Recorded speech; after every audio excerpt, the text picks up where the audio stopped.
Bom dia a todos. Tudo bem com vocês? Que bom. Comigo também está tudo bem, graças a Deus. Bem, queridos amigos, queridas amigas, nós estamos nesta manhã prosseguindo os estudos sobre o livro Desperte e Seja Feliz, escrito por Joana de Ângeles, através da mediunidade do Divaldo Pereira Franco. Essa série do qual faz parte este livro é chamada série psicológica. São mais de 10 livros. Esse aqui é um deles. São livros com uma leitura um pouco difícil, porque a Joana realmente usa de palavras que não são muito comuns no nosso dia a dia. E consta que alguém, certa feita, teria perguntado para ela por que ela usa assim palavras tão complicadas que nos obrigam a recorrer ao dicionário. E ela disse: Espiritismo também é cultura.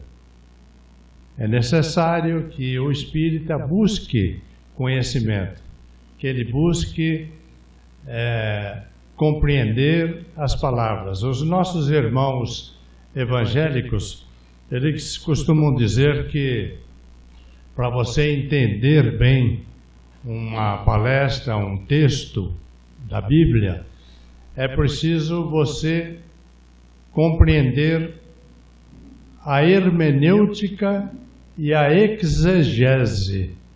Hermenêutica é o significado das palavras e a exegese é onde aquele texto, em que contexto aquele texto se situa, né? E no Espiritismo a gente deve buscar isso também. E a lição de hoje é o capítulo 13 desse livro, que tem o título Edificações Duradouras.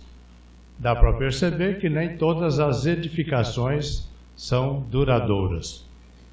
Então a Joana nos diz: criar freneticamente, ou seja, de uma maneira exagerada, atividades novas, delegando o trabalho a outrem, por mais saudáveis que sejam as intenções, é passatempo a soldo, a pagamento do desequilíbrio. Então tem gente que é muito frenético na criação de coisas. Olha, vamos desenvolver mais este programa aqui no centro e tal, e mal aquele começa a ser desenvolvido, já está com ideia de desenvolver outro, e vai passando aquilo tudo para outros, né? Assim é fácil, né? Os dirigentes devem delegar poderes para os trabalhadores. Quanto mais você entrega funções para os trabalhadores, mais eles ficam animados de se integrar aos trabalhos da casa. Toda edificação, como sabemos, exige planejamento e reflexão, esforço e trabalho estoico. Olha a outra palavrinha aí, né? Trabalho estoico é trabalho duro, né? Especialmente nas obras do bem, que é o caso desta nossa casa. No trabalho do bem também tudo exige planejamento, reflexão, né? E a gente deve se entregar com muito entusiasmo no desenvolvimento dos trabalhos. Os começos dos trabalhos são auspiciosos e rutilantes, quer dizer, entusiasmo, eles são entusiasmantes, né? Assinalados pelo entusiasmo como pela emoção exacerbada, pela emoção quintuplicada, pela emoção muito forte. No entanto, preservar e manter a ação nos dias sombrios e de monotonia constitui desafio, que nem todos têm a coragem moral de enfrentar com a necessária altivez, persistência, né? Garbo. Né? Todas essas palavras aqui se aplicam também aos trabalhos que nós desenvolvemos na nossa casa. Nós temos edificações também feitas em casa, edificações no sentido de desenvolver os trabalhos. E como temos trabalhos em casa. Então exige planejamento, exige aplicação e a pessoa tem que se entregar, tem que fazer o trabalho. Ela mesmo se dispor a fazer o trabalho e não esperar pelos outros. Nós, a minha esposa e eu, trabalhamos muitos anos no Centro Espírita Luz e Verdade, na cidade de Marília. Cerca de 20 anos estivemos lá nesse centro. Depois, recentemente, nos mudamos aqui para São Paulo. E os trabalhadores eram emulados, ou seja, estimulados a buscar colaborar com a casa para desenvolver este ou aquele trabalho que seria benéfico para o desenvolvimento da casa e das pessoas que lá estão. Então, muita gente vinha trazer ideias para o presidente do centro. Olha, por que nós não fazemos isso e aquilo e tal? O presidente do centro pensava naquilo e na hora ele já dizia, olha, é uma boa ideia essa. Vamos fazer o seguinte, você está encarregado de desenvolver essa ideia. Dali para frente, muito pouca gente apresentava sugestões para eles de trabalhos a serem desenvolvidos. Mas é isso mesmo, é muito fácil, como diz a Joana aqui, nós imaginarmos trabalhos novos, né, e irmos entregando para os outros. Né?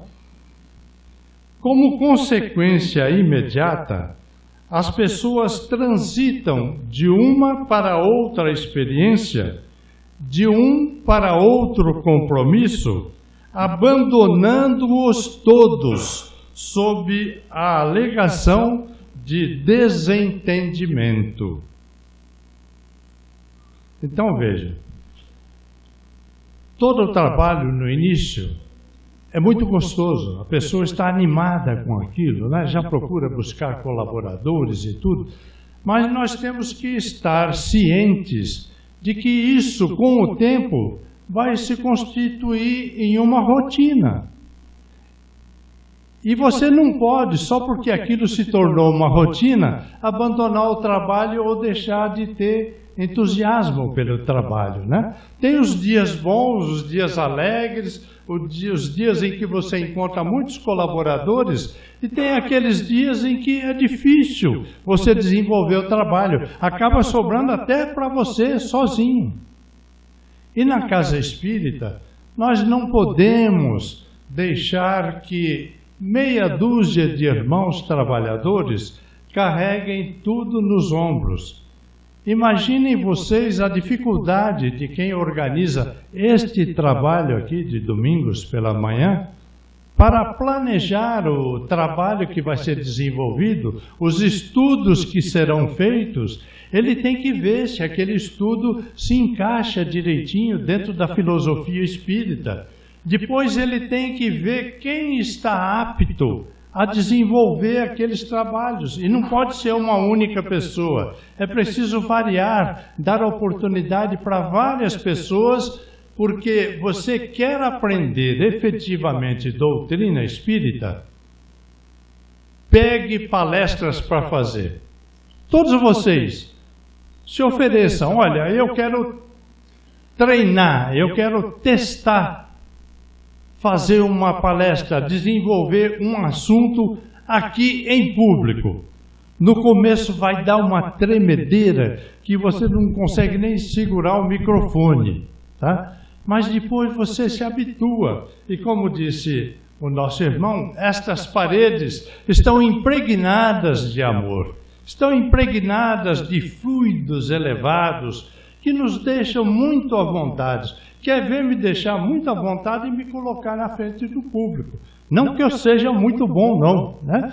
Mas que é gostoso Vocês estão recebendo todo o meu carinho, todo o meu amor neste momento, né? Mas eu estou recebendo de todos vocês, tenho certeza disso. E saio daqui muito fortalecido, né? Bem, resumam então, aparecem então, os melindres injustificáveis, os ressentimentos. Essa palavra melindre, aí, inclusive eu tenho uma palestra sobre esse tema, melindres. Como nós somos melindrosos, não é?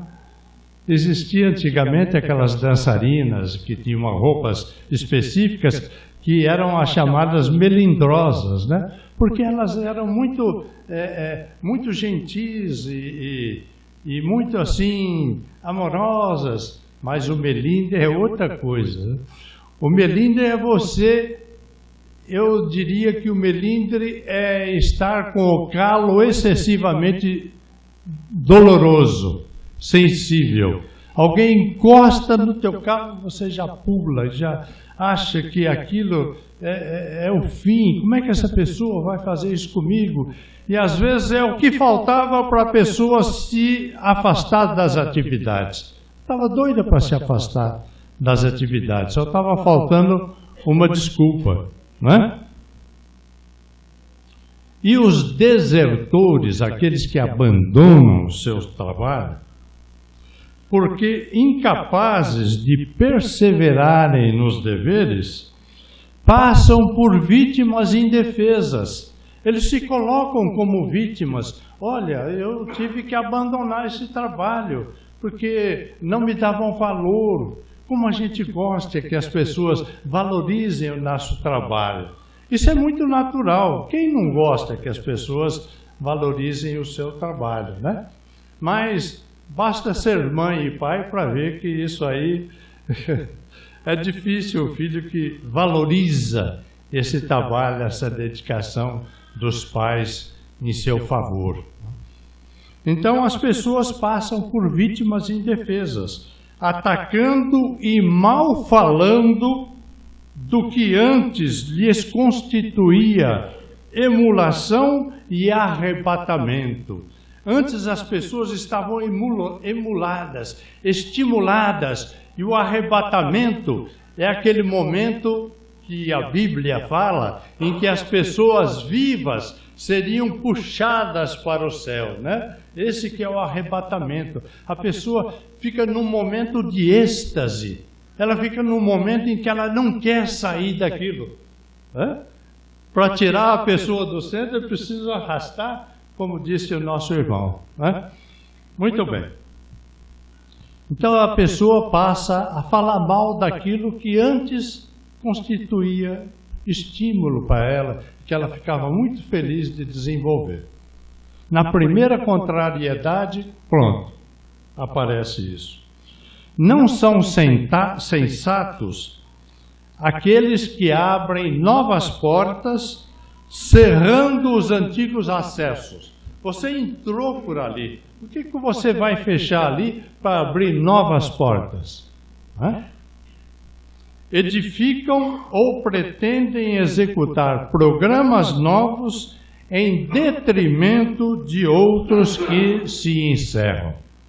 Tá certo, quando uma atividade se encerra porque ela já cumpriu a sua finalidade, tudo bem, você vai começar uma nova. Mas enquanto ela não cumpriu a sua finalidade, não atingiu os objetivos que se estabeleceram quando a atividade foi criada, você não pode encerrar aquilo e começar alguma coisa nova.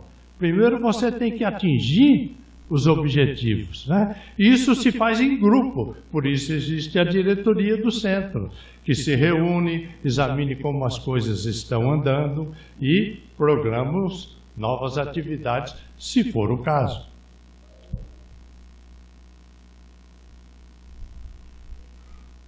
O homem de bem, quem sabe o que é ser um homem de bem? Hein? Pausa para pensar e tomar uma aguinha.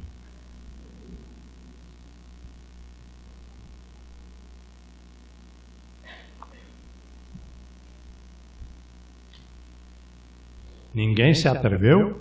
Bom, vocês encontram. Às vezes a gente fala, fulano é um homem de bem, né? Porque ele fez alguma coisa boa e tal. Ah, mas um homem de bem é mais profundo, muito mais profundo que isso. Você quer ter uma ideia do que é ser um homem de bem? Estude a questão número 918 de O Livro dos Espíritos. O que é ser um homem de bem? Pergunta Kardec. E os Espíritos fazem uma relação enorme do que é um homem de bem, do que faz um homem de bem. E ele passou essa relação um pouco ampliada ainda para o Evangelho segundo o Espiritismo. O Livro dos Espíritos foi o primeiro livro, o Livro dos Médiuns o segundo, e o Evangelho segundo o Espiritismo o terceiro livro da codificação. E depois que ele faz uma relação enorme do que é ser um homem de bem, você fica até desanimado. Você chega na metade da relação, você fala, estou perdido. Não vou ser um homem de bem nunca. Aí no fim, para animar um pouco a gente, o Espírito diz, esta não é a relação completa do que é ser um homem de bem. Mas quem pratica isso já está trilhando os primeiros passos para vir a ser um homem de bem. Lembra o número? Questão número 918. É vizinha de outra questão importantíssima de O Livro dos Espíritos, onde o Kardec pergunta como conseguir estar bem nesta vida e se libertar das tentações, né? E os Espíritos respondem com uma frase bem curtinha. Já dizia um sábio da antiguidade.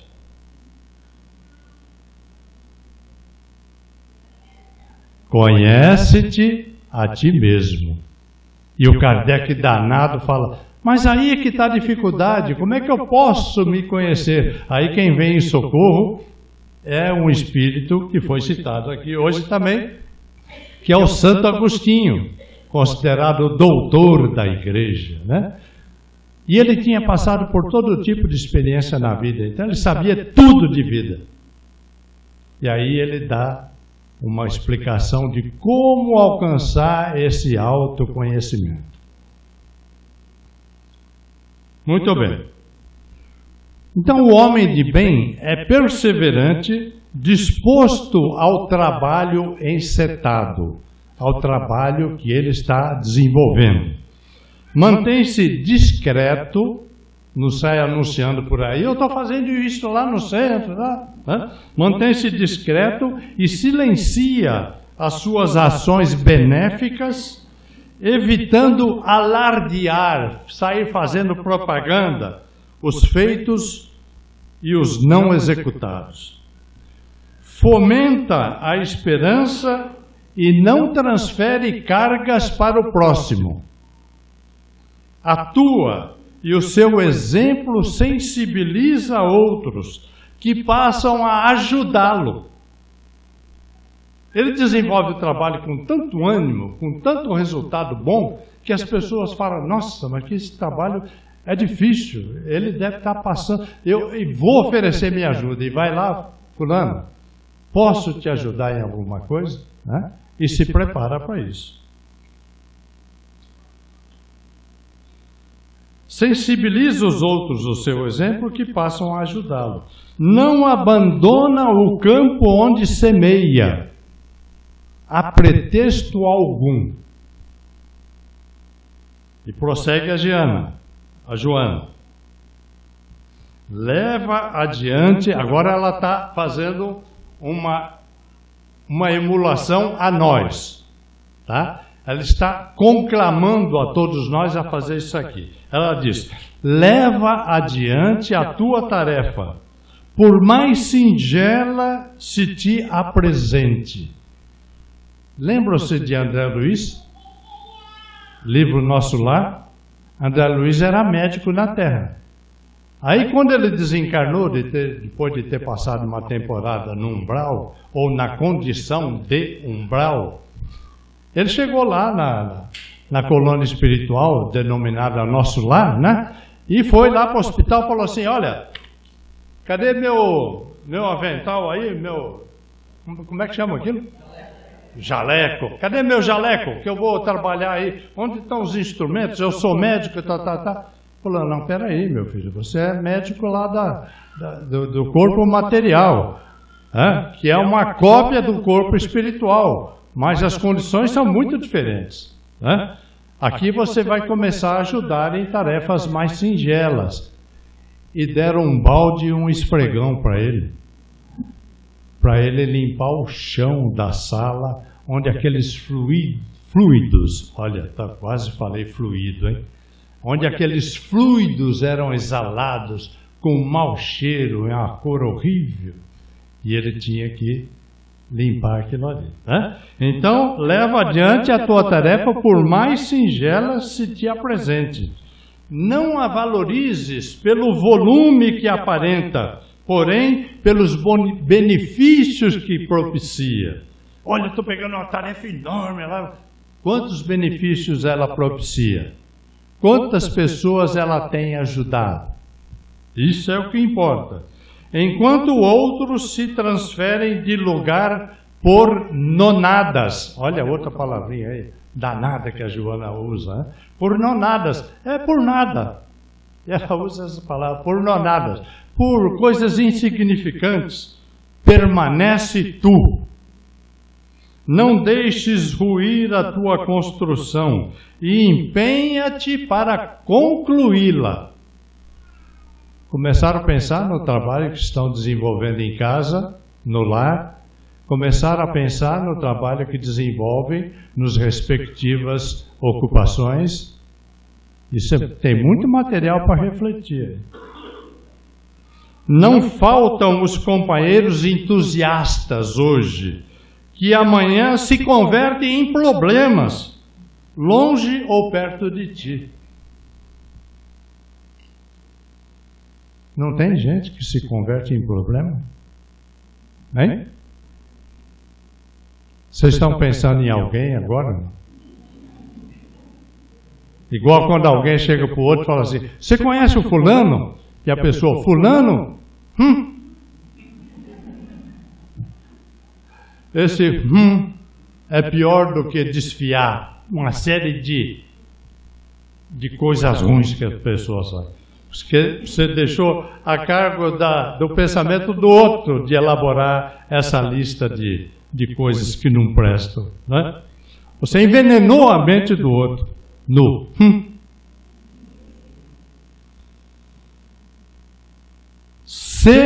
Ou seja, o mesmo sempre, no triunfo ou no insucesso, confiando no bom combate. Então você tem que ser o mesmo, no triunfo ou no insucesso. Tem atividades, programas que a gente vai desenvolvendo que são um fracasso, não são? Em todos os setores das nossas vidas. Persevera. E você ter a certeza de que combateu o bom combate. Já dizia Paulo numa das suas cartas. Não fiz tudo o que podia, mas tenho certeza que combati o bom combate. Isso é que é importante.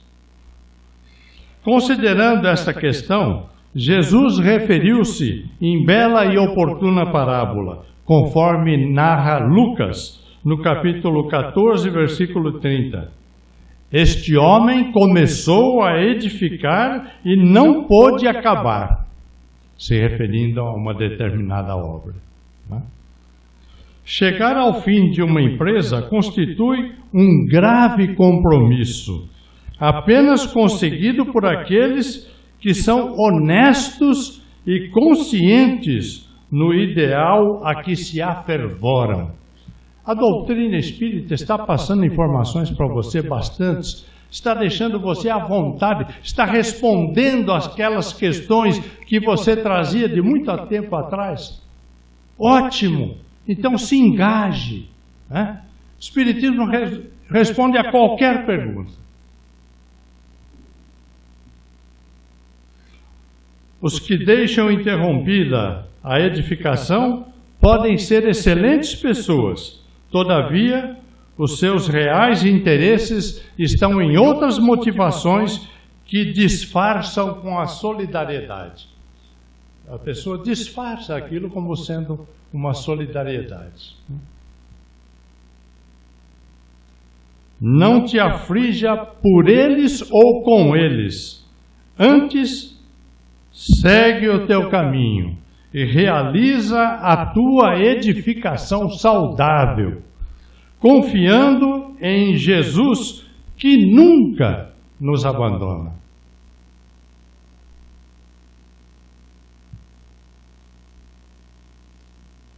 E a Joana termina todo o capítulo fazendo uma consideração final dela a respeito daquele assunto.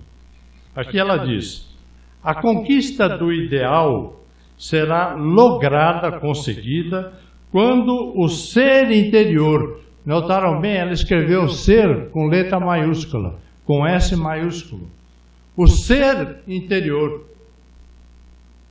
Quando a gente escreve alguma coisa com a letra maiúscula, né, se referindo à divindade, a gente está se referindo a Deus, né?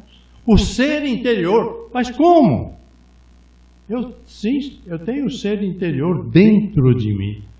Jesus nos informou a respeito. Não busques o reino do céu aqui ou acolá, na esquina, nesse centro ou naquele centro, na igreja tal ou na igreja tal. O reino de Deus está, ele não disse estará, está dentro de vós. Você foi constituído, você foi criado com aquela chama divina. E mais, neste momento, todos nós estamos recebendo uma carga enorme de elementos fluídicos, que a ciência resolveu chamar de matéria escura, que é a matéria que propele o universo, que está fazendo com que as galáxias se afastem cada vez mais uma da outra. Essa é a matéria divina. Esse é o pensamento divino em que estamos imbuídos, embutidos. O pensamento divino está em nós. Quando o ser interior ditoso comande os equipamentos que lhe estão à disposição, refletindo-se no indivíduo como um comportamento gentil, sem afetação e nobre, sem presunção. Quando nós estamos imbuídos do ser que está no nosso interior, nós somos uma pessoa gentil, né? Sem afetação, e somos nobres, sem presunção. A mente que capta o psiquismo superior e canaliza-o através do cérebro, vitalizando o organismo, facilmente experimenta bem-estar, desfrutando de saúde plena. Alguém quer bem-estar aqui? Alguém deseja saúde plena? Está em você. Você está banhado disso 24 horas por dia. Vê se consegue identificar essa matéria nobre que te atravessa o corpo todo dia. E através do teu cérebro, canaliza isso para todo o teu organismo.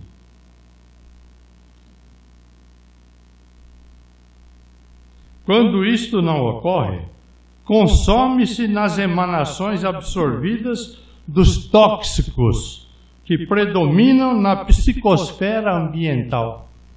Fluidos deletérios que estão aí também em todos os ambientes. Quando a gente não se identifica com os elementos que vêm lá do psiquismo superior, nós começamos a absorver esse outro tipo de psicosfera. Aí você vai falar no fim da tarde: esse é um daqueles dias que eu não devia nem ter saído da cama.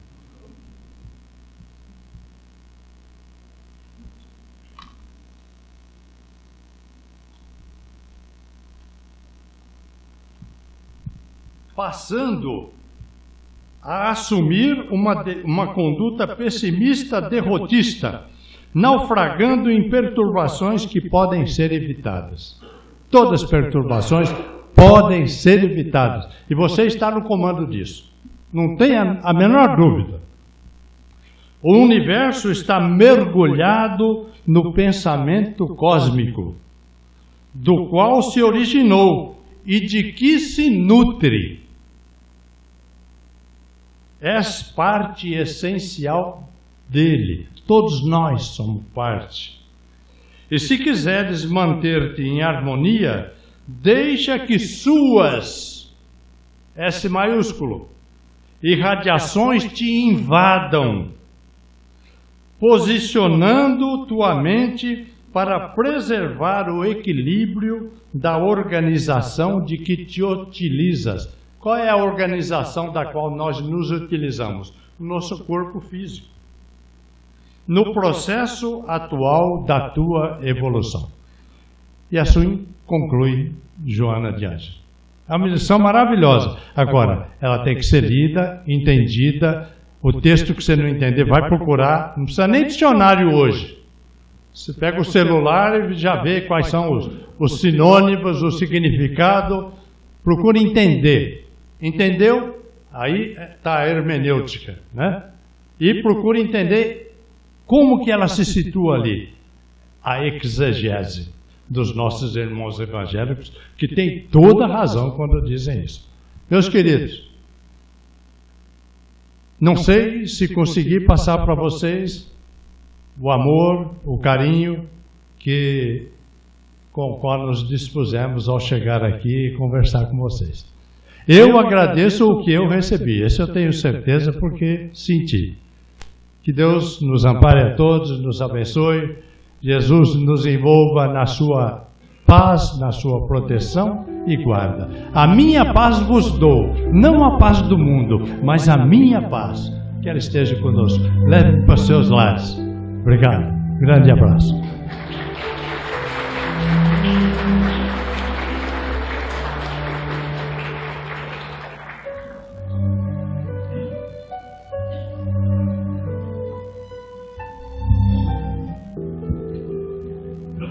Queridos amigos,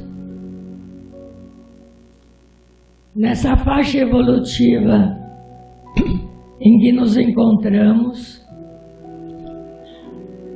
conhecemos muito pouco da nossa essência divina. Conhecemos a nossa matéria com o que a ciência nos apresenta. E procuramos resolver todos os nossos problemas com aquilo que satisfaz a nossa matéria. Matéria que representa um pequeno estágio na nossa evolução. Porque a nossa evolução real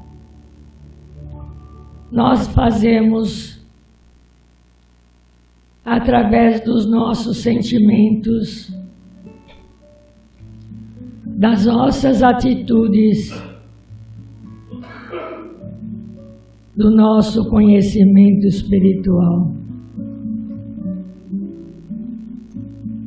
Quantas vezes,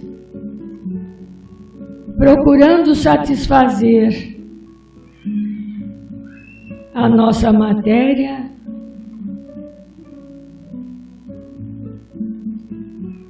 desvelamos por caminhos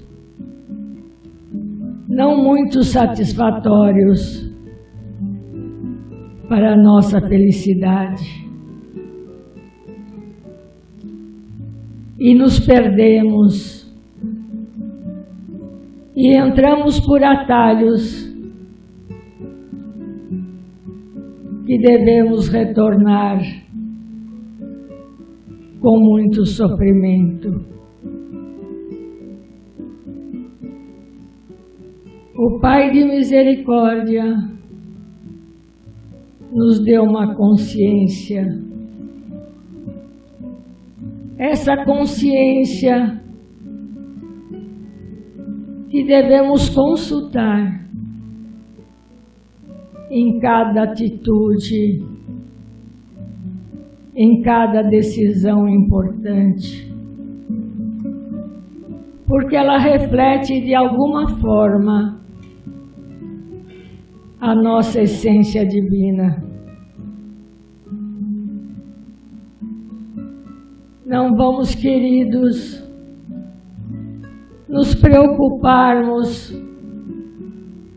com pequenos acontecimentos da nossa vida material, porque essa vida é tão passageira. A nossa verdadeira moradia é o plano espiritual, e lá devemos apresentar o que temos de melhor na nossa essência divina. E quando voltarmos, teremos uma consciência maior de como devemos fazer as nossas verdadeiras escolhas. Parece tão complicado, tão difícil, mas é muito simples. É só trilharmos o caminho do bem. É trilharmos os ensinamentos de Jesus. É procurarmos seguir as leis do Pai. É amar os nossos semelhantes, como Jesus nos ensinou. Amai o próximo como a si mesmo.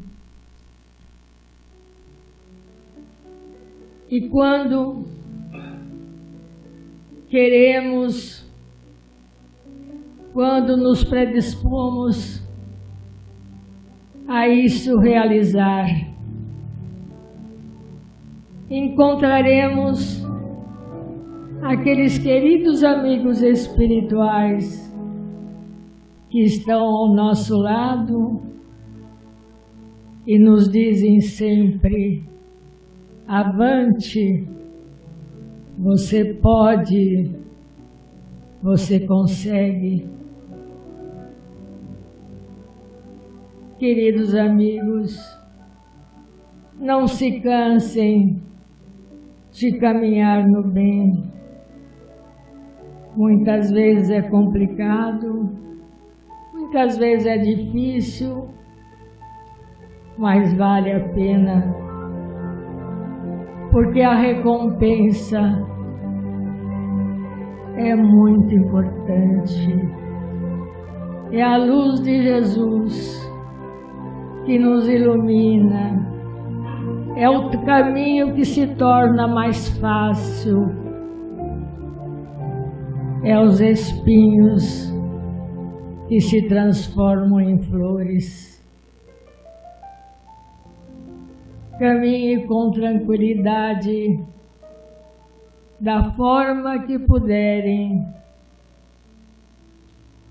mas não se esqueçam que Jesus, nosso Mestre, e os amigos espirituais estão de mãos dadas conosco, nos indicando o melhor caminho. Que Jesus abençoe a todos e leve o meu abraço carinhoso de afeto, de amor, que vocês possam levar para os seus queridos, familiares e amigos. Muita paz, com a graça de Deus.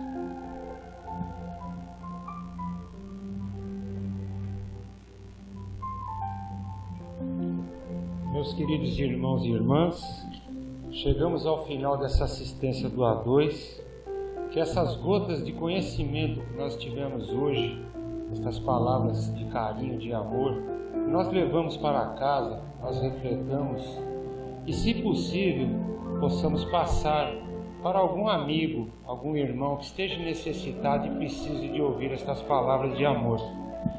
Que todos tenham um bom dia, uma boa semana e, para não esquecer, tem bolo para o café da tarde. Obrigado, bom dia a todos.